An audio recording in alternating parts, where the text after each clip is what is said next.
Nendo par ber meduma par chel mo alivario ki pirario we beach tikana longa mo chenye Wan Luo TV ento kit ma chenjuini wacha konki ngoma teka bino e we madone.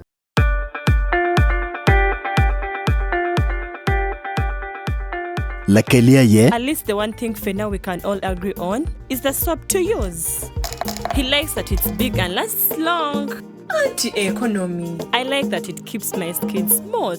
Ate alina echovu. And the children like that. It smells amazing. Everyone is happy. Movit soap comes in 4 fantastic flavors. Movit family soap is truly soap for the whole family. Movit. All day confidence.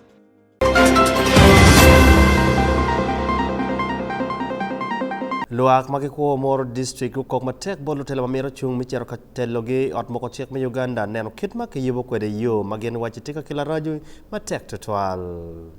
Pekame yo me arem sab kan na te kulu paris ba di bile ken wo ko ko pe me yo me ya te kulu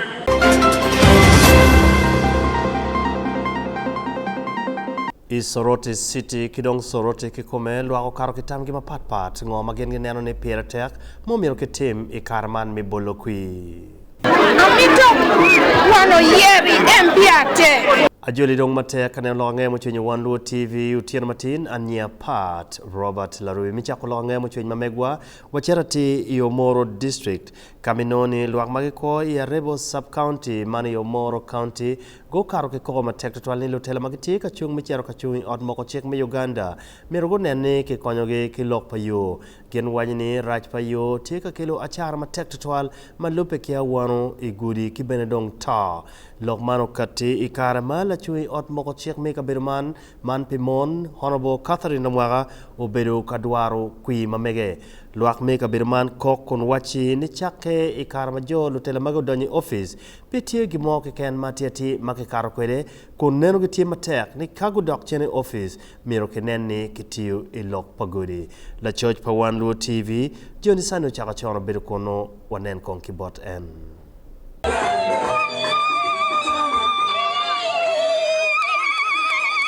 Luak me ia Remo sub county Moro district guko volotela magitika bitu kui ni omiero guko ngi meneno kidma omiero ki yokere yo ben yo kuno udor raj ma pedong twere James Arwada won komachel me ba diel village tekulu Paris ia Remo sub county Moro district kokni luak ma pol dongu wane pilok me raj pa yo dok ni omiero lutela gunen peromeno ka bene gukati kanen ne ke yubu yo me metoke ro palote dero ilok me fu Pekame yo me arem sab kan na te kulu paris ba di bile ken wo ko ko pe me yo me ya te kulu ya mi na kulu do ko wor na yo yam kubu na ke yam ke ke ta mo ke o teno ta pi do ka yo mo ka ta de ame pek ki ya be la pola me do ta kwa ni ka ro mi ki bridge ni ko ni ke bridge bien toye tiko kwa ke ki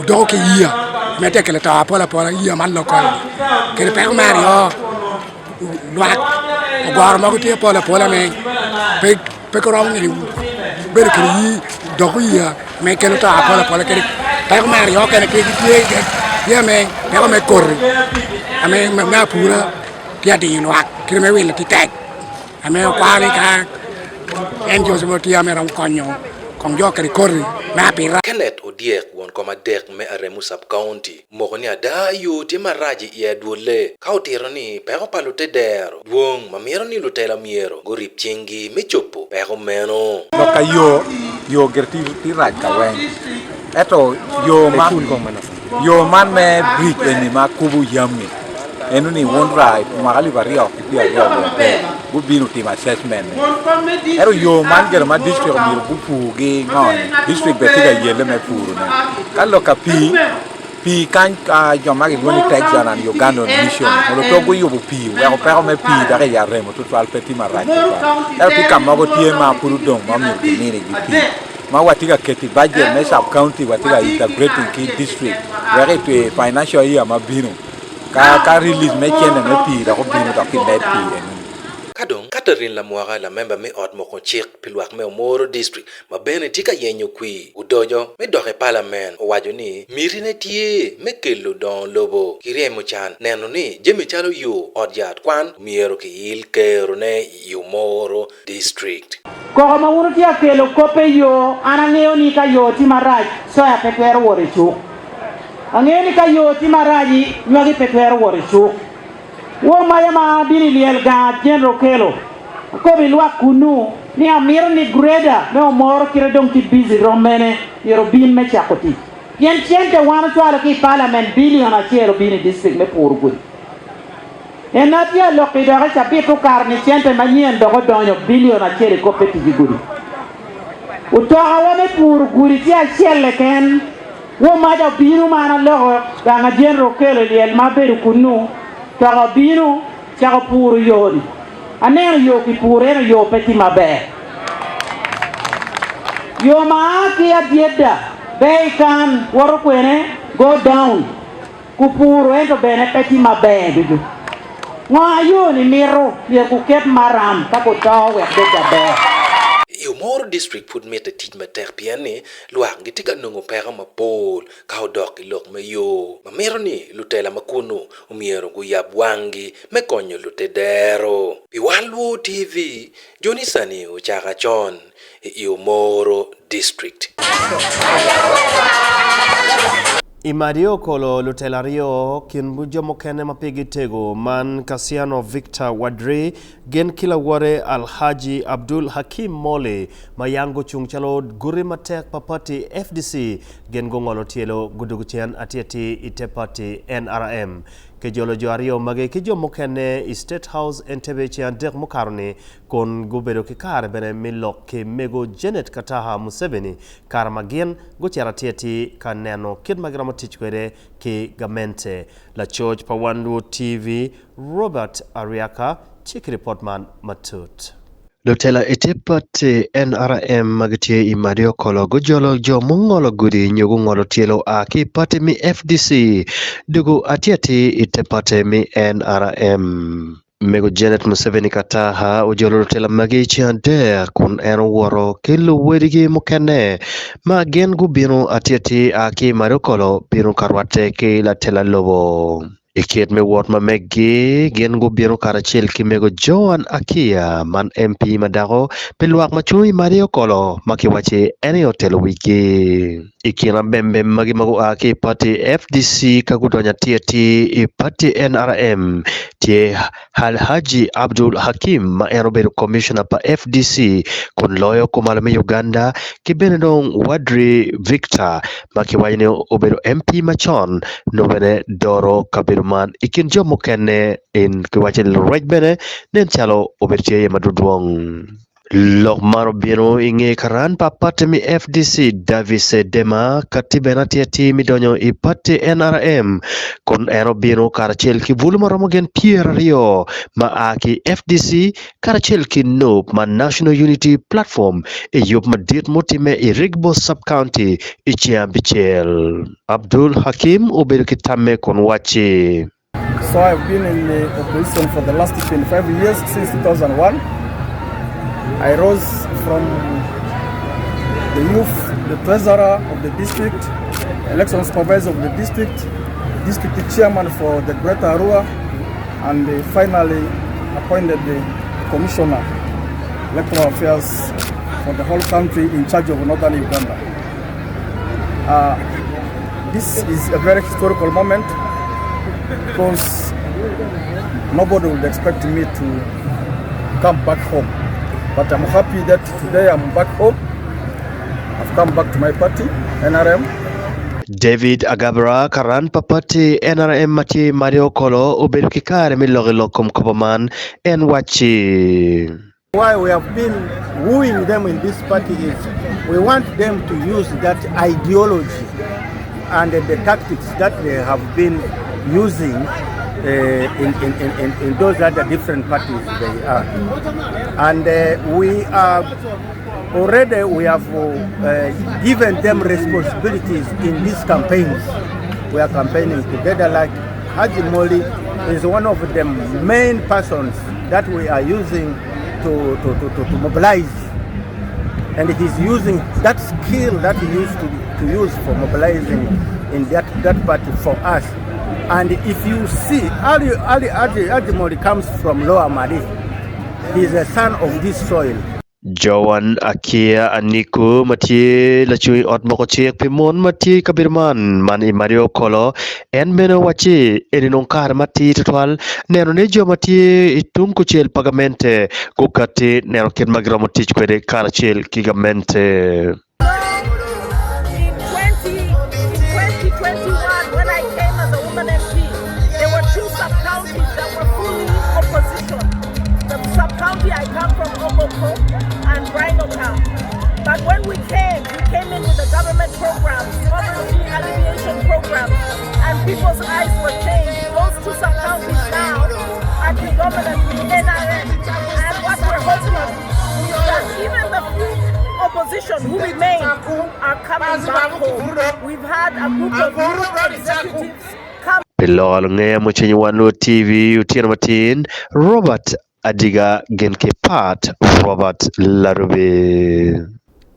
Lubol kui Tororo City gukare kagomiyo tamma megi mageneno chalo gen mapire tek ilutel magitika chung ikidme charo kadoro luak ikaberuman gen wanyini polkare lutela karoki agenda nyo manifesto manoti mabe tutwal ento kidme karne itich dogotek Tororo gen wanyini ke nero mot jimadano mero chalo guri mabe od yat kidong jimukene ikine chuk tie ikabedo matie di city keken kun kabedo mukene murumu city kabedne no petie matieti kendonge wanyini ikitmi poko jemi wako ben marom wako rombe na chingdano lutela mati kabirni mirugo neni ikin gang bene jemi mamiete pilwak kitero chok la church pa Wan Luo TV ukati kilokman wanen matut kibot en Desu pokwirtiot anyim idier city mesoroti ame bedo bomba aduong ibad bentu teso jome piny ene choko woto kwajgi ikompekin apapata gen kitiekede ameda kichemito be jotel twer chobo kamedio yerogi jowuch kwir wacho be oko be city ena pekini tot dokon jamin orem tot kamoporo karachel kede da dier city Amito wano yeri empiate akele de wadongo yadu bi wana chekien kane tiekita mo lalanyo wakede kope achi waliro wano mito kele wada ber walira chekien kane wani tiekide oda teki kampa kitau amio oda mukya wodo tuo lui letwere tono wot iyaro diya opaki tau na miko oda mukya kele wada walira chekien Iba udo yote da li abecho imi wa yote ate achil Iba udo mache wado mito ber mache kele wada ber mache achil benkani wana che benkano tiedo chena tuwa gimoro line watwa nyinga obedo acham beti pekera tiene wa ya dulu wakam meno idwe wosomo liatia konya moro ameni komidwe wan mikonye dwe waichano kane idwe watie dong beda pana puserun wodo tek ibutu walala do wan bo mito bedo memole wan lobo wan macho ye konye le atigia wana medo ye joachia itie medo ye mita pugan ti watek konye wa gigo nyinga ngobedo ambassador Samuel Egau Enabu anywalin mopuyo kane lodi omuron ser wan bala jo momuron kana teke de peko me yongo yo cha ayai imalo chako log road connecting obe palatao ngolo loka chit gwen ena peka chelo tikile kani number 2 wano teke de seed school moyamo geo 2021 paka nan sente mera le ka tiye olike de sibra puga ni ka de secondary ibya me kan pi uti sibra ma puga me senior yayi ka ne paka out process ame bor toile bor noy ame kopna na bade wanjo mo puyo ka ne ena me ma to diba ichalo mo muron en me macho yaye macho tie karo do wan ko bajod ya pikere wan le benefiting pa solar plant ya mo pitali di kano opuyo wodo no do pirin go be kane kato gabo kapa do wan jo wegi chalo wegi lobo wegi adul jo miyo gi kano di kogera mano leti go meda unie pakatin jame tot amejo singso koko mogo ikom gien tieme yote bala ine ka wanotieni wanotie chala molungo bomuron do tie chala tielo katuna molungo bachet gien jo acheka na metie kede mit memi to isubus kede jo meloka no maro koko be yote achie meeting ka gino to apuka bocho dogi tie kede kok be kota puga ntwer konyo gi atumna ka to de kopuo timo ma ko mejae chamo jamna liame pore dodi ti atumna ka bete kona pore mi be somero ana mi ngate yambe e konywa ke di somero noi somero bala technical schools ame wala do rawdo the skills adoro konyo wan iya dum to tie ke de rema duong sana otie isite do macha dali otie ke de peko me mach otie ke de peko me pi duali roline wa iya pia me wado kano otie amuken akomili iso mami duwe so pero li atiene wa iber ikom jaja pati chungu eno woto kopegi nyuagen kimito kamedi oyero gi. I'm in distress because of the suffering population. We have the worst regional referral hospital, and it was a passionate matter I pursued, having worked in DSID GAP when we supported the Ministry of Health. And this background leaves me in pain that we have the best doctors, but they are in a poorly facilitated health facility, the worst regional referral hospital in the country.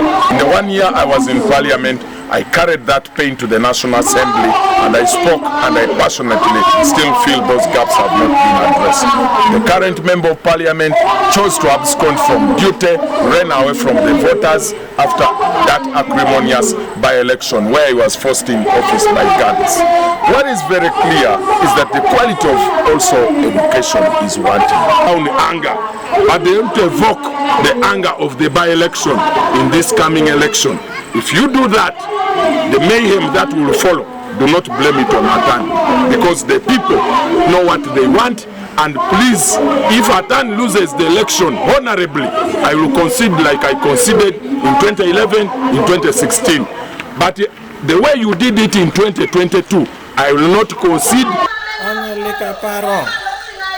Abido nyuto jemona tika di jameni ne jomito di government kelo.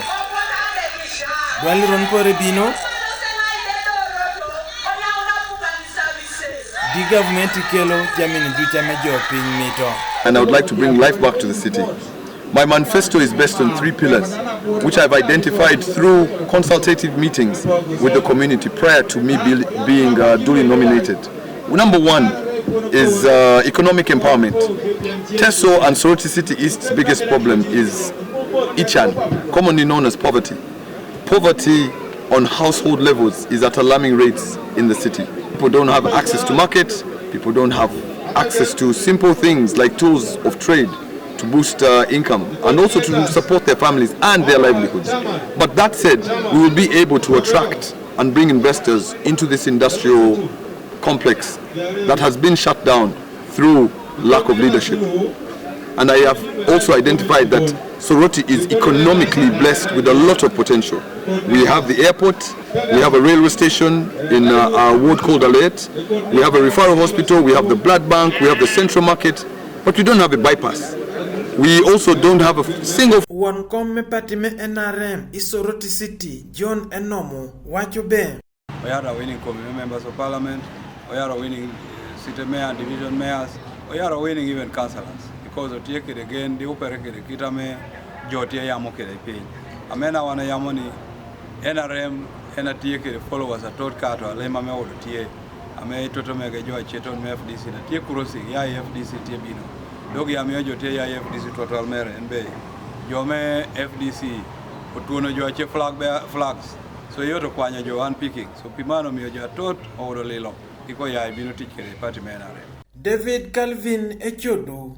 Enatemako emenderame NRM Soroti West Division Ikoudo Sara Inachu Enatemako Mesiti Ibatumon Dido Isaac Orego Komako me Soroti East Division Ikomja techung ibadme NRM.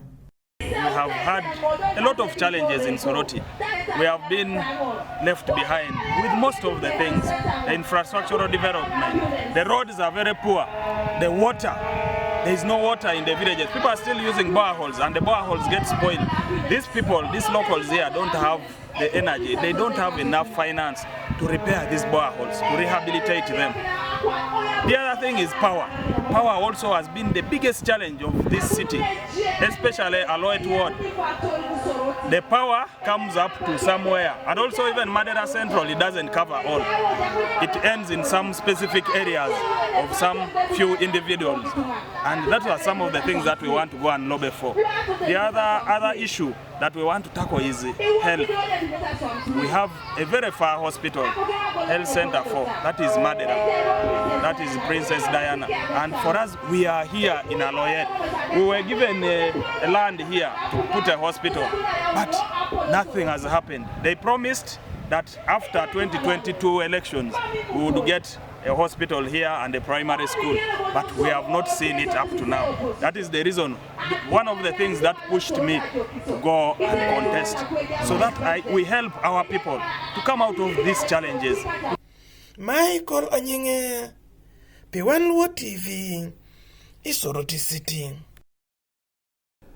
Dul maloyo lokom yopo jeme mileo kideyo pamon man Movit Products Limited dokate komi omij ma pat ikina lim kijemo kena makitiyo kwede salon kibene dongang maromo milion 400 kolo ikarmagen gobero ideyo mamegi Lira City. La Church pa Wan Luo TV Hudson apunyo bedo kono eno charo ki report man kono kati kwede bene matutot. Wanen kong ngoma eno kati kwede utiana matin.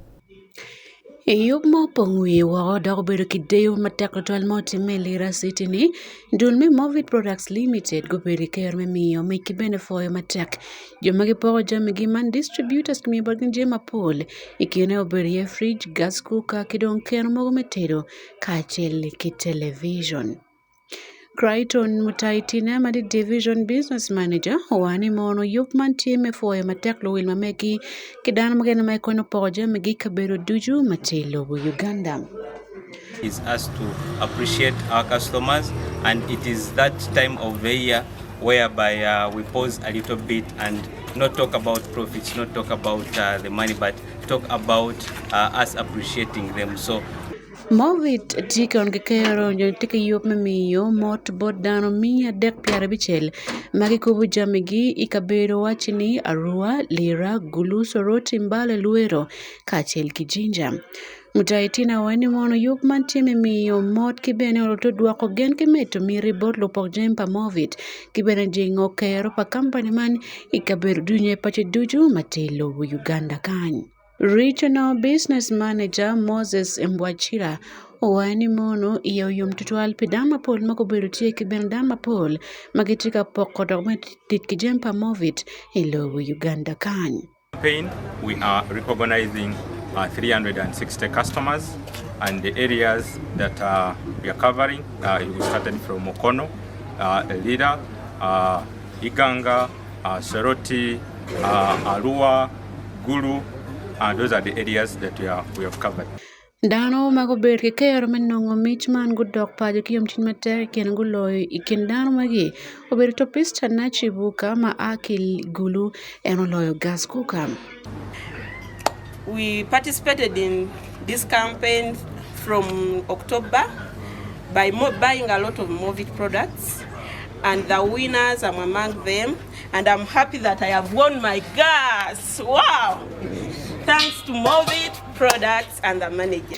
Laloyo mokene Felix Bomin ono set me television ma odok kwere chen pajo. Nyake luone Felix Bomin, Woodbar, Loboyela, Director mi Loboyela, Oloye TV, Adwako Fojboard Movit Products, Matera Rida, Wachao Campaign, Dumapa, Oberu Kawidu Maduong, Wachwalo. Sam Odero Mati Managing Director me Mary Investments Limited ye bene yom total pero dokchen pat ki gas cooker ma okelo ye yom chuny matako twal tin iwayom bigina mobile team olanyo gas cylinder program shahara di mabiro endo bira bora bongwen and tindom mandon. Dear Evelyn Amazon la dit malo dunme fadula investment ye yum tutual logo wani mono kar market man me chato ilpa moviti tika mero chat magengino dokben ki poko botano magiti lu chat jamia tuagam. Dear Evelyn Amazon anabedo general manager me fadula investment amito kwanyo kar ni me poyo movit ateha pi gina me ginu tiu poyo do customers wa Wan Luo tiki de promotion na metea wada nyimta heredwe ma bero idwera dek na hedwe ma bongwen ya kina jama me wan lanyo joke no lanyo fridges joke no lanyo gitero joke no lanyo TV so you what yom ke do yom tu kwa yo viti umede unoke ameda I program ametea wada nyimi umiana haana chalo distributor anu kare me meeting targets na minungo targets na so pod do it for customers wa me lango region. Eyup madwoko fort bolo pak jano mete kabir mapol matilo bo Uganda kicha komal melo Uganda mauteno kabir mapol gore richard will makitia rua lira gulu soroti mbale luero kidong Jinja district kachel City. Pelorangay mo chwin e Wan Luo television Hudson Apunyo Lira City. Afoy matek furitika ne longe mo chwenye Wan Luo TV utien matin kian Pat Robert Larubi kongwanen ngoma tika bino ilokom togo.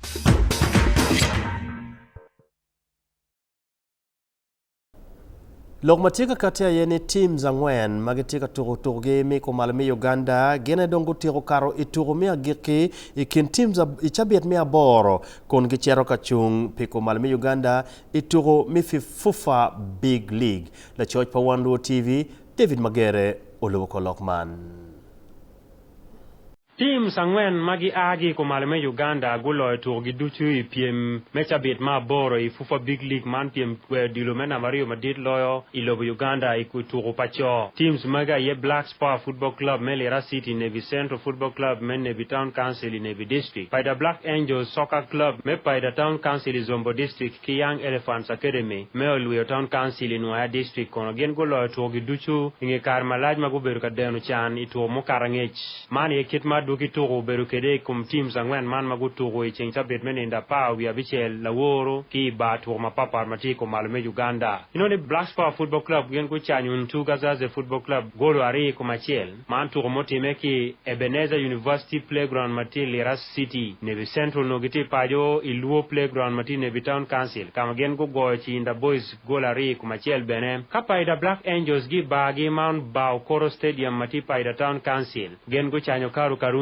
goals are komtangweno kadung Bunyara Guru United no gulimu Young Elephants Academy ki Elephant Park mati Yoluyo Town Council kama Young Elephants oton gi gola chiel ikomtangweno kongwanen kitma duki turmo kana beno berutie piem turme fufa big league sabet ma bori chencha bet man inoni Iganga United no gen giti pajo gen go go Wakiso Giants gola chiel ikomtangweno kon Bale Heroes no gitika jolo Bright Stars kama Bright Stars uchungwigi kidino gi gola ri ikomtangweno no kono ni Kadda Football Club me Kampala City no gitika jolo Kataka Football Club kama Kadda tono kataka gola cheli komtongweno ka kono turmo be chiangwen inda pawe dak inoni Navy Central no gitika jolo Kigezo Homeboys kama turmo tumo gola cheli kumachiel ka undu Paraka Football Club gen ben gumake gola cheli kumachiel kiki inda boys kongwanen kitwa we mecha dong chung kweringe tur mecha bet maboro kari beti teams futgu tur mapapa nyo tur ma wele perom namba Chelsea Black Spar Football Club me Lira City nge tur abongwen dong gen gulo tur beach kudroing tur adage gogi tur Chelsea tigi points apa we boro kai namba rio ti Wakiso Giants gen tur bor gulo angwen kudroing tur rio ge gogi tur rio ge tigi points apa we angwen in namba dek ti Navy Central me Navy District gen tur apa gen gulo tur adek kudroing tur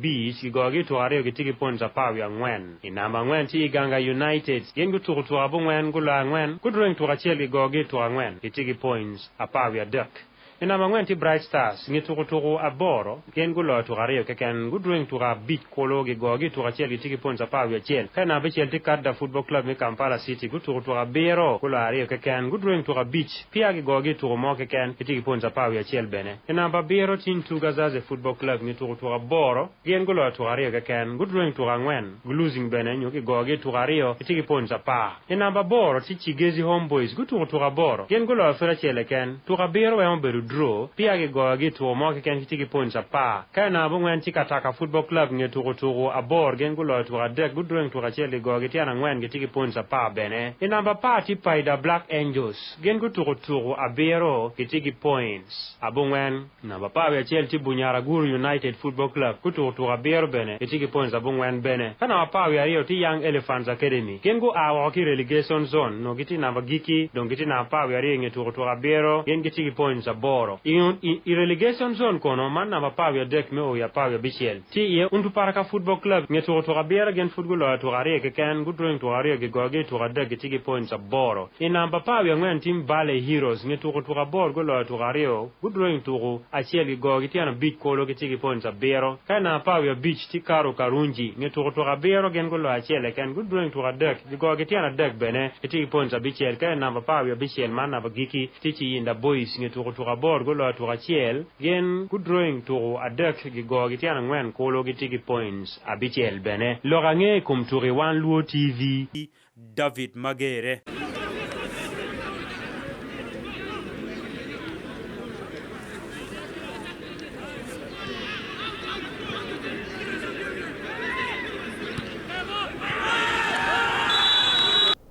Ikit mituro bene lok matika kati wajne dano maromo 100 dongo tieko chone ituro 200 nyongwech 200 man ngwech mi Gulu City Marathon mwaka alivario kipierario Wia Beach mobo time Gulu City malupe kilok pala church pa Wan Luo TV Ismail Jacob Jones en wajne church fotika wara nyim ko dano mentika yupa matek total mineno kit magen gi romo biro kadluayo le mamegi ikar mano toko mantika wara nyim eno katik report kun wara maneno matut kibot en lo diro mageting yop mengwaj man go wajne numeno yop ma chel mutime e mwaka libero kipier rio wiyangwen neno gi oberum me cholo ngwaj mia bich ento gi cholo ngwaj mia bero kolom Bonita Bulelengi Mati General Manager Matika Lo Yup me Gulu City Marathon Otero Kitma Yup Mantika Ward Querem.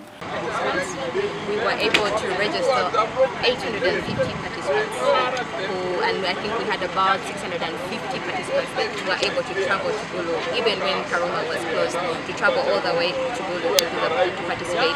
And we had a number of people who were not able to travel again because Karuma was closed. They did the run in Kampala. We had a very large community of over 50 people in Kampala doing the virtual run. But this year, Karuma is open, so travel is a lot easier. We'll be expecting to have at least 1,000 participants. Bonita Otiernemeno, ngwech man magichang mwaka libero kipira rio wengwen, futbe mete pekar mehanyim, kitung chel Francis Gimara mati senior council, mati nge yup man bene, Otiernemeno yup man, ubagir ke galawang, madul me Uganda Brewani, and it be chewing him. 10% of the registration proceeds went to the Rokwan Education Initiative. And Christine, who is a board member, we handed that contribution sometime back in May. This year, 10% of the registration proceeds will go towards building the Martin Alike Youth Skilling Center at Abole. Remember, that's every first Saturday of December, and this is the reason why we chose that day. Many runs in East Africa close, the major marathon in East Africa closes around the last Sunday of October. That's the Standard Chartered Marathon in Nairobi. Mokulam Milton George, trademark manager P Uganda Battery Limited, mabene guchunge yopman Otiernemeno gibiketo kamo me konyo miyo kony me yotkom ki anywele me Gulu City. We would like this marathon to be a mantle and a foundation of health. Like the theme is culture, heritage and health. When we know where we come from, proud of where we come from, guard where we come from, which is the culture and heritage, and again guard our well-being in health. Heno tiano machalo company man gintawni man ye kara magromo konyo luak megulu city yob magayobo mabo chake ninda ngwen kinina bit midwe mapawero mwakaman. Inoni lolot magitinge yob megulu city marathon gukelo la dir mau a kilobo Kenya me konyo goyo gudi kamagwech marbo time ke iyem. I'll tell you for free. The setup for this race acts as a perfect opportunity for many runners who are looking forward to qualify for other international races. The routes are wide open. Number 2, they combine both the city life and the village life. Kitung chen yop man benalo gwakuj megulu city gitie kamio kon iyem Fred Ahimbi Sibwe matila chakawia bilepi West Aswar region onya luak lok mamaka lokum bebedom ikara mengwech man. Cancer, I promise you, like he has said, we shall do it 100%. Yes, sir. We have had similar engagements here. We had the Oktoberfest here in this ground. We had the motor rally by this one of Sulidu's son. It was here. It was hosted at Achori Inn. So it was also a success. We have also hosted the president during his campaigns. So we have experience in hosting or policing big events.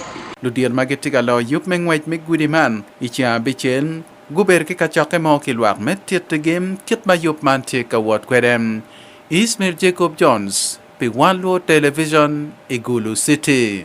Afoy matek Ismail Jacob Jones amira foyo in bene mi bedo kaneno logange muchenyi Wan Luo TV utian matin anya part Robert Larubi konkumeno la chwech ometeke gwako won.